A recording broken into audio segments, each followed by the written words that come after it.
रामकृष्ण हरी. श्री संत शिरोमणी सावता महाराज. सावता महाराज हे जगातील आगळे वेगळे संत होऊन गेले.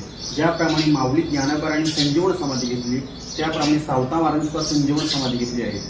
मला वाटतं माऊली ज्ञानेश्वरांच्याही अगोदर 1 वर्ष संजीवनी समाधी सावता महाराजांची आहे.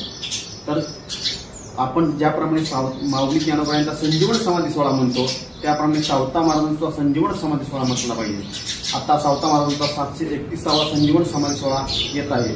18 ऑगस्टला सावता महाराजांचा संजीवन समाधी सोहळा आहे. तर 731वा संजीवन समाधी सोहळा आहे. आणि आपण पत्रिकेमध्ये म्हणजे प्रत्येक गावामध्ये, जिल्ह्यात असो, तालुक्यात असो, गावामध्ये असो, प्रत्येक गावात सावता महाराजांचा संजीवन समाधी सोहळा साजरा होतो. तर पत्रिकेमध्ये सावता महाराज पुण्यतिथी शब्द हा न वापरता संजीवन समाधी सोहळा असा शब्द वापरला पाहिजे.